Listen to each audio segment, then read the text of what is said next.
बिस्मिल्लाहिर्रहमानिर्रहीम। अस्सलाम वालेकुम। मैं हूँ पठारी कुकिंग के साथ नगीना नवीद और मैं आज आपके लिए लेके आई हूँ बहुत ही मज़ेदार, ज़बरदस्त और अनोखी रेसिपी। हम आज बनाने जा रहे हैं स्पेगेटी पकोड़ा, जो कि बहुत ही मज़ेदार रेसिपी है। तो चलिए चलते हैं रेसिपी की तरफ। और इस रेसिपी के लिए सबसे पहले हमें स्पेगेटी चाहिए हस्बे ज़रूरत।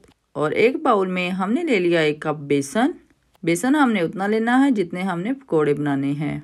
और अब हमें यहाँ चाहिए 1 टीस्पून मिर्च, हाफ टी स्पून नमक, हाफ टी स्पून जीरा, हाफ टी स्पून ही अजवाइन। इन तमाम इंग्रेडिएंट्स को हमने ऐड कर लिया है बेसन में और अच्छी तरह हमने इसको कर लेना है मिक्स। थोड़ा थोड़ा करके हमने इसमें पानी ऐड करना है और अच्छी तरह मिक्स करते जाना है। ध्यान रहे कि ये बैटर ज़्यादा गाढ़ा भी ना हो और बहुत ज़्यादा पतला भी ना हो जाए। और बहुत ही अच्छी लुक के लिए हमने यहाँ 1 चुटकी ऐड कर लिया है फूड कलर। इससे हमारे स्पेगेटी पकोड़े में बहुत ही अच्छी लुक आ जाएगी। अब हमें चाहिए यहाँ 1 कांटा और कांटे की मदद से हमने यहाँ स्पेगेटी को निकाल लेना है इलादा।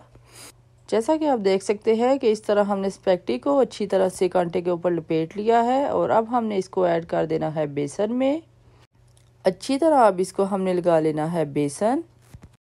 और ऑयल हमारा हो गया है गरम और इसमें अब हमने स्पेगेटी पकोड़ा ऐड कर देना है। आप बेफिक्र हो के आराम से बनाएं, ये बिल्कुल भी नहीं टूटेंगे और बहुत ही इजी हम इसको पलट भी लेंगे। अल्हम्दुलिल्लाह से आप देख सकते हैं कि बहुत ही अच्छी लुक आ चुकी है। और स्पेगेटी पकोड़े की एक साइड होगी है सुनहरी। कमेंट में अपनी राय का इजहार ज़रूर कीजिएगा कि आपको ये पकोड़े कैसे लगे और क्या आप पहले ये बना चुके हैं। तो चलिए फ़ौरन से मेरे चैनल को कर दे सब्सक्राइब और बेल आइकन को दबाना मत भूलिएगा, ताकि मेरी हर आने वाली न्यू वीडियो का नोटिफिकेशन सबसे पहले आपको मिले। अल्हम्दुलिल्लाह से स्पेगेटी पकोड़े हो गए हैं रेडी।